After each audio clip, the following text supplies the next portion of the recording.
नमस्कार दोस्तों, आप सभी का स्वागत है आपके अपने YouTube channel smart study point पे। तो फाइनली हम आज का जो सेशन लिया है हमने वो पहला जो हमने देख ही लिया था। पहला हमने जो भारत एक दृष्टि में हमने देखा था कि भारत से संबंधित कोई भी प्रश्न किस प्रकार से आते हैं, तो उसको हमने देख लिया था। अब इसी प्रकार से हम पार्ट वाइज हम यहाँ पर डिस्कशन करेंगे, ठीक है। जैसा कि हमारा पार्ट चल ही रहा है, तो संविधान से संबंधित, फिर विश्व विज्ञान संबंधित, फिर विश्व भूगोल, ठीक है। यहाँ 100 150 क्वेश्चन जो रहेंगे इससे रिलेटेड, क्योंकि एक भी पोर्शन जो है पिछले साल में जो पूछा गया है उसको हम एक भी पोर्शन नहीं छोड़ने वाले हैं। मैं कॉन्सेप्ट आपको लास्ट में क्लियर कर दूंगा किस प्रकार से कौन से क्वेश्चन आएंगे। प्लेलिस्ट बना दूंगा, तो उसमें आप प्लेलिस्ट में जाकर देखना, तो उसमें ज़्यादा सही पड़ेगा, ठीक है। देखिए, हमने भारत एक दृष्टि में देखा, अब भारतीय संविधान आएगा, इसके बाद विश्व विज्ञान एवं संयुक्त राष्ट्र संघ किस प्रकार से प्रश्न पूछे जाते हैं, फिर विश्व भूगोल, फिर भारत का भूगोल से संबंधित कितने प्रश्न पूछे गए हैं, फिर भारत एक विश्व का इतिहास से संबंधित, फिर सामान्य ज्ञान, पुरस्कार सम्मान पदक और संबंधित से, फिर इसके बाद क्रीड़ा जगत से, इसके बाद 10वां टॉपिक हमारा होगा कि पुस्तकें एवं उनके लेखक से संबंधित, एवं इसके बाद 11वां जो हमारा होगा विविध। ये जैसे ही समाप्त होता है हमारा जीके जीएस समाप्त हो जाता है पोर्शन। इसके बाद हम करंट अफेयर्स पे चलेंगे। करंट अफेयर्स ऑलरेडी वीडियो डाली जा चुकी है, ठीक है, तो उसको जाके देखिए। और कोई भी क्वेरी हो तो डेफिनेटली आप हमसे व्हाट्सअप से या फिर इंस्टाग्राम से जुड़ सकते हैं, ठीक है। तो चलिए स्टार्ट करते हैं। भारतीय संविधान एवं राज्य व्यवस्था से कितने क्वेश्चन पूछे जा सकते हैं, यानी इंडियन कॉन्स्टिट्यूशन एंड पॉलिटी से। देखिए, निम्नलिखित प्रत्येक प्रश्न के 4 संभावित उत्तर विकल्प दिए गए हैं और इनमें से सही उत्तर छांटकर सामने सही का निशान लगाना है। हालांकि आपको वहाँ पे OMR शीट में भरना होता है गोला टाइप का, ठीक है, तो उसको देखना होता है। चलिए देखते हैं, उदाहरण देख लेते हैं। उदाहरण किस प्रकार से है कि भारत में निर्वाचन प्रणाली का प्रारंभ कब किया गया था। तो भारत में निर्वाचन प्रणाली का प्रारंभ जो किया गया था वो 1909 में किया गया था। दूसरा क्वेश्चन है कि भारतीय संविधान के अनुसार भारत की सर्वोच्च सत्ता किस में निहित होती है। तो भारतीय संविधान के अनुसार जो भारत की सर्वोच्च सत्ता होती है वो संसद में नहीं, वो जनता में निहित होती है, ठीक है। कन्फ्यूजन मत क्रिएट करना, ये नॉर्मल क्वेश्चन है जो कि पूछे गए हैं। भारतीय संविधान कब बनकर तैयार हुआ था, 26 नवंबर 1949 को, और लागू कब किया गया था ये आपको बताना है, ठीक है। ये आपको बताना है कि लागू कब किया गया था। इसी प्रकार से हमारा अगला क्वेश्चन है कि भारत के उपराष्ट्रपति के चुनाव में कौन से सदस्य भाग लेते हैं। देखिए, संसद के दोनों सदस्य जो है वो भाग लेते हैं, ठीक है, यानी लोकसभा राज्यसभा। बलसावा संविधान संशोधन 1976 में हुआ था और 44वां संविधान संशोधन 1978 में हुआ था। बलसावा संविधान संशोधन को मिनी कॉन्स्टिट्यूशन यानी छोटा संविधान भी कहा जाता है, इसलिए आपको ध्यान में रखना है। तो बलसावा संविधान संशोधन द्वारा किस अनुच्छेद के मौलिक कर्तव्य को जोड़ा गया, तो 51A को मौलिक कर्तव्य के रूप में जोड़ा गया था। चलिए, जो प्रोसीड था उसको ही आगे बढ़ाते हैं। अब यहाँ पे संविधान संबंधित देखिए, पहला क्वेश्चन हमारा है 103 नंबर है कि संविधान के नीति निर्देशक तत्व लिए गए हैं। तो संविधान का जो नीति निर्देशक तत्व लिया गया है वो आयरलैंड के संविधान से लिया गया है। जो संविधान का नीति निर्देशक तत्व है वो आयरलैंड के संविधान से लिया गया है। 104 देखते हैं कि निम्नलिखित में से किस राज्य विधानमंडल का उच्च सदन विधान परिषद नहीं है। निम्नलिखित में से किस राज्य विधानमंडल का जो उच्च सदन है वो विधान परिषद नहीं है, वो है केरल राज्य, ठीक है। इसी प्रकार से अगला 105वां नंबर देखते हैं। तो 105वां नंबर है कि भारत में संपत्ति का अधिकार किस प्रकार का अधिकार है। तो ये विधिक अधिकार है, ठीक है, ये विधिक अधिकार है। ऑप्शन बी हमारा सही हो जाएगा। इसके बाद देखते हैं 106 नंबर है कि उच्च न्यायालयों के न्यायाधीश अधिकतम कितने वर्ष की आयु तक अपने पद पर बने रह सकते हैं। तो उच्च न्यायालय के जो यानी हाई कोर्ट के जो न्यायाधीश होते हैं वो अपने पद पर 62 वर्ष तक बने रहते हैं, ठीक है। 62 वर्ष के बाद वो रिटायर हो जाएंगे। 107 नंबर हमारा क्वेश्चन है कि निम्नलिखित में से कौन सी भाषा जो है भाषा संविधान की 8वीं अनुसूची में नहीं है। देखिए, सिंधी, कोंकणी और संथाली, ये तीनों भाषाएं जो हैं ये तीनों भाषा जो संविधान की 8वीं अनुसूची में जोड़ी गई थी, जबकि ये पस्त जो है ये संविधान से बाहर है, ठीक है। ये 8वीं संविधान के ये भाषा जो है ये 8वीं अनुसूची के अंतर्गत नहीं शामिल की गई है, इसलिए हमारा ऑप्शन जो सी होगा वो सही हो जाएगा।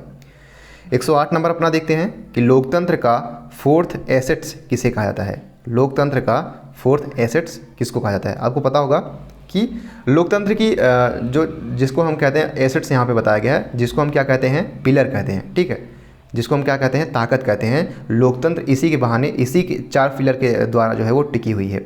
तो आपको बताना है कि लोकतंत्र का फोर्थ स्टेट कौन सा है। तो आप सभी को पता भी होगा आई थिंक। तो इसमें जो प्रेस है, ठीक है, जो मीडिया है, वो लोकतंत्र का फोर्थ स्टेट है। पहले 3 स्टेट कौन से है ये आपको बताना है, ठीक है। पहले 3 पिलर कौन से हैं ये आपको कमेंट बॉक्स में बताना है। निम्नलिखित में से किस पद पर आसीन व्यक्ति को महाभियोग सदृश से जटिल संवैधानिक प्रक्रिया के बिना पदच्युत किया जा सकता है, वो कौन सा है? तो वो महान्यायवादी है, जिसे आसीन व्यक्ति को महाभियोग सदृश से जटिल संवैधानिक प्रक्रिया के बिना पदच्युत किया जा सकता है। ठीक है, जबकि मुख्य निर्वाचन आयुक्त और न्यायाधीश, उच्च न्यायालय और नियंत्रक, महालेखा परीक्षक, इन सभी के लिए महाभियोग लाना पड़ता है। ठीक है, इस सबको आपको ध्यान रखना है। 110 नंबर क्वेश्चन हमारा है कि भारतीय संविधान का क्या स्वरूप है? तो भारतीय संविधान जो है हमारा संघीय स्वरूप है। ठीक है, इस बात को ध्यान रखना है कि एकात्मक नहीं है, संघीय स्वरूप है। ठीक है, तो 110 का हमारा जो एक है ये सही है। 111 नंबर देखते हैं कि राष्ट्रपति का निर्वाचन किस प्रकार से किया जाता है। देखिए, राष्ट्रपति का जो निर्वाचन होता है वो अप्रत्यक्ष रूप से निर्वाचित होते हैं। ठीक है, राष्ट्रपति का जो निर्वाचन होता है वो अप्रत्यक्ष रूप से निर्वाचित होते हैं। इसी प्रकार से हमारा 112 नंबर क्वेश्चन है। 112 नंबर देखते हैं कि राज्यसभा किस धन विधेयक को अधिक से अधिक कितने दिन तक विचाराधीन तक रख सकती है? तो आप सभी को पता होगा, आपने अगर पढ़ा है थोड़ा बहुत भी, तो ये 14 दिन तक ये अपने पास रह सकती है। ठीक है, इसके बाद वह अपने आप ही पारित हो जाता है। वह कौन सा एकमात्र विधेयक है जिस पर संसद के दोनों सदनों की स्वीकृति आवश्यक नहीं होती है? ठीक है, वह ऐसा कौन सा विधेयक है जिस पर संसद के दोनों सदनों की स्वीकृति आवश्यक नहीं होती है? तो वो वित्तीय विधेयक है। ठीक है, लोकसभा इसमें महत्वपूर्ण भूमिका निभाता है, जबकि राज्यसभा की भूमिका बहुत कम होती है। मंत्रिमंडल सामूहिक रूप से किसके प्रति उत्तरदायी होता है? तो मंत्रिमंडल सामूहिक रूप से जो है वो भारत के राष्ट्रपति व लोकसभा के प्रति उत्तरदायी होता है। ठीक है, अगला 115 नंबर है कि केंद्रीय मंत्रिमंडल के मंत्रियों की नियुक्ति कौन करता है? तो केंद्रीय मंत्रिमंडल के मंत्रियों की जो नियुक्ति होती है वो प्रधानमंत्री की सलाह से राष्ट्रपति करता है। ठीक है, प्रधानमंत्री की सलाह से राष्ट्रपति करता है। इसी प्रकार से आगे हम देखेंगे कि केंद्र शासित प्रदेशों में शासन कौन करता है? केंद्र शासित प्रदेशों में शासन कौन करता है? तो राष्ट्रपति द्वारा नियुक्त प्रशासक जो होता है, राष्ट्रपति द्वारा नियुक्त प्रशासक ही केंद्र शासित प्रदेशों में शासन करता है। इसी प्रकार से 117 नंबर क्वेश्चन देखते हैं। 117 नंबर हमारा क्वेश्चन है कि लोकसभा में बहुमत दल का नेता कौन सा उत्तरदायित्व निभाता है? तो प्रधानमंत्री। ठीक है, जो लोकसभा में जिस बहुमत दल का नेता होगा वो प्रधानमंत्री का पद अपने कार्यभार में संभालता है। इसी प्रकार 118 नंबर क्वेश्चन है कि राज्यसभा और लोकसभा का सदस्य बनने के लिए न्यूनतम आयु क्रमशः कितनी होनी चाहिए? तो राज्यसभा बनने के लिए आपको पता होना चाहिए कि 30 वर्ष होनी चाहिए, और लोकसभा के सदस्य बनने के लिए आपकी आयु जो होनी चाहिए वो 25 वर्ष होनी चाहिए। इस प्रकार से ये जो ऑप्शन ए है हमारा, ऑप्शन ए हमारा सही हो जाता है। ठीक है, राज्यसभा बनने के लिए 30 वर्ष, लोकसभा के बनने के लिए 25 वर्ष, राष्ट्रपति बनने के लिए कितनी वर्ष होनी चाहिए? 35 वर्ष होनी चाहिए, और प्रधानमंत्री बनने के लिए 25 वर्ष होनी चाहिए। तो ये तमाम प्रकार की जो छोटी छोटी बातें हैं आपको ध्यान में रखना है। ठीक है, राज्यसभा लोकसभा के लिए हमेशा पूछा जाता है, तो राज्यसभा के लिए 30 वर्ष और लोकसभा के लिए 25 वर्ष, इस बात को आपको ध्यान रखना है। इसी प्रकार से 119 नंबर क्वेश्चन है कि हमारा राष्ट्रपति लोकसभा का मध्यावधि चुनाव किसकी सलाह पर करता है? तो राष्ट्रपति लोकसभा का मध्यावधि चुनाव किसकी सलाह पर करता है? तो प्रधानमंत्री की सलाह पर करता है। 119 का एक हमारा सही हो जाएगा। ठीक है, इसी प्रकार से 120 नंबर हमारा क्वेश्चन है। 120 नंबर हमारा जो क्वेश्चन है उसको देख लेते हैं। संविधान के अनुसार भारत का प्रथम नागरिक कौन होता है? तो संविधान के अनुसार भारत का प्रथम नागरिक जो होता है वो राष्ट्रपति होता है। मोस्ट इंपॉर्टेंट क्वेश्चन है कि संविधान के अनुसार भारत का प्रथम नागरिक राष्ट्रपति होता है। 121 नंबर देखते हैं। 121 नंबर हमारा है कि भारत का राष्ट्रपति जन सेवा से निवृत्त होता है तो वह अपना त्यागपत्र किसे संबोधित करता है? ठीक है, जो राष्ट्रपति होता है वो जब जन सेवा से निवृत्त होता है तो अपना त्यागपत्र, मेन चीज़ है त्यागपत्र किसको देता है?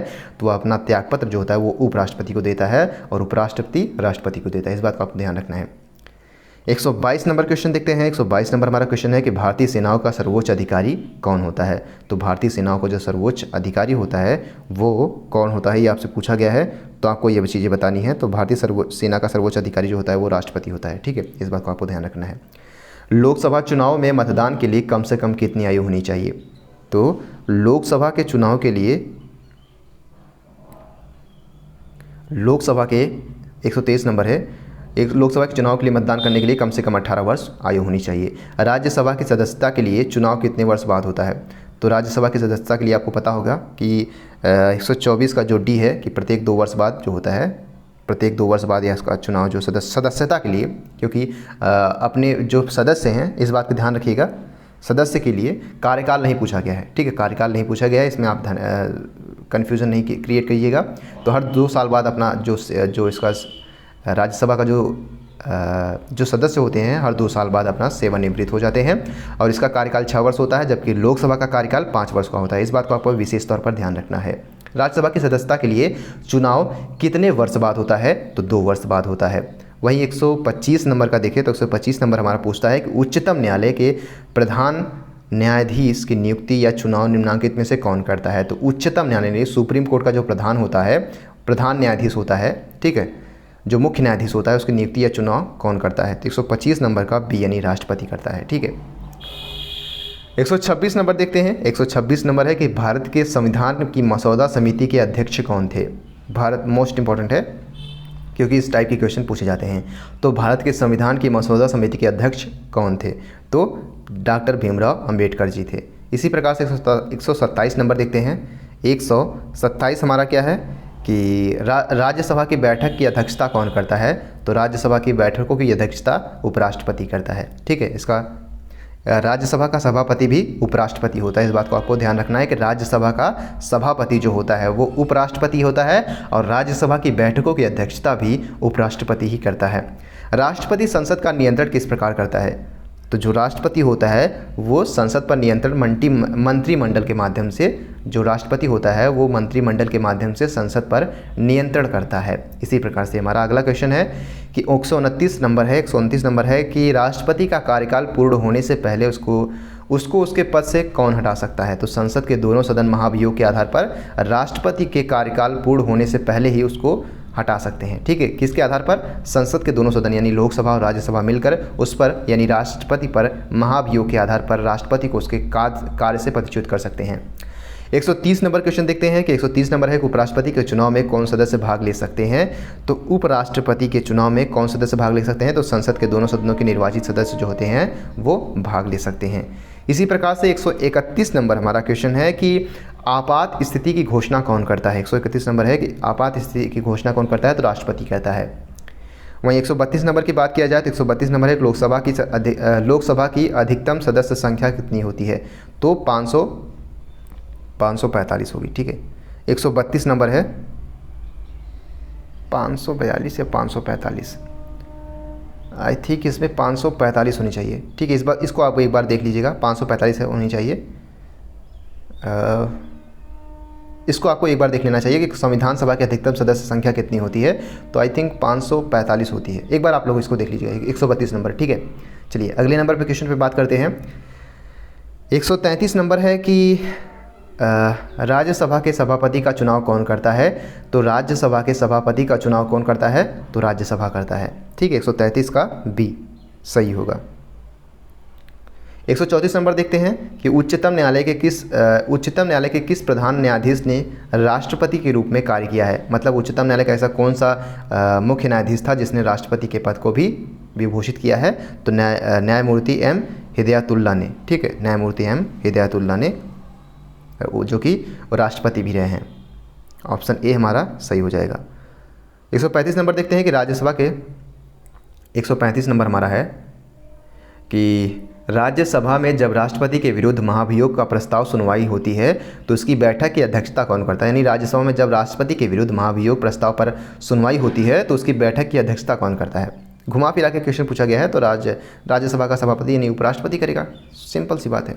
136 नंबर है कि राज्य विधानसभा के सदस्यों की न्यूनतम तथा अधिकतम सदस्य संख्या कितनी होनी चाहिए? ठीक है, तो राज्यसभा की पूछा है तो राज्यसभा की जो न्यूनतम होनी चाहिए वो 60 होनी चाहिए और अधिकतम यहाँ पे पूछा गया है तो 500 होनी चाहिए, ठीक है, 500 होनी चाहिए। राष्ट्रपति कितने सदस्यों को लोकसभा में मनोनीत कर सकता है? तो राष्ट्रपति जो होता है 137 नंबर है, राष्ट्रपति कितने सदस्यों को लोकसभा में मनोनीत कर सकता है? लोकसभा में तो ठीक है, दो सदस्यों को, ठीक है, 2 सदस्यों को मनोनीत कर सकता है, जबकि लोकसभा में 12 राज्यसभा में 12 कर सकता है, ठीक है। इस बात को आपको ध्यान रखना है। राज्यसभा में 2 सदस्य और लोकसभा में 2 सदस्य मनोनीत करता है और राज्यसभा में 12 सदस्य, ठीक है, जो कि कला विज्ञान क्षेत्र के महत्वपूर्ण योगदान दिए रहते हैं। 138 नंबर हम अपना देखते हैं। 138 नंबर हमारा है कि केंद्रीय मंत्रिमंडल किसके प्रति उत्तरदायी होता है? तो केंद्रीय मंत्रिमंडल लोकसभा के प्रति उत्तरदायी होता है।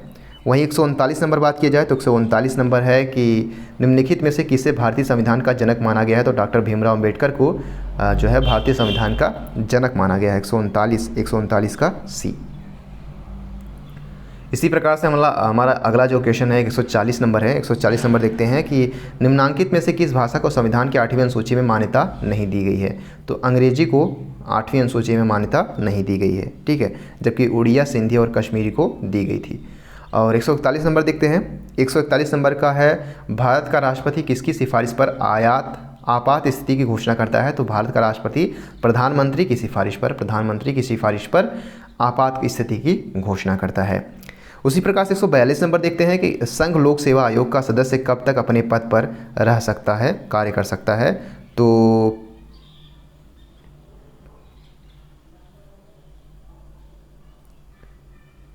6 वर्षों तक या 65 वर्ष की आयु, इसमें से जो पहले हो वहीं तक कर सकता है। 6 वर्ष तक कर सकता है, या फिर अगर 65 वर्ष की आयु तक वो पूरा कर चुका है तो इन दोनों में जो पहले होगा वही कर सकता है, ठीक है। 142 का जो हमारा डी ऑप्शन होगा वो सही होगा, ठीक है।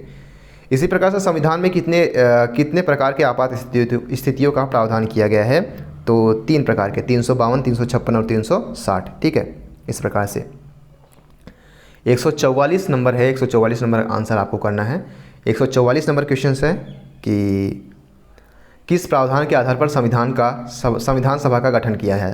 तो कैबिनेट मिशन के आधार पर संविधान सभा का गठन किया गया था। 145 नंबर देखते हैं कि संविधान सभा का चुनाव किसने किया था?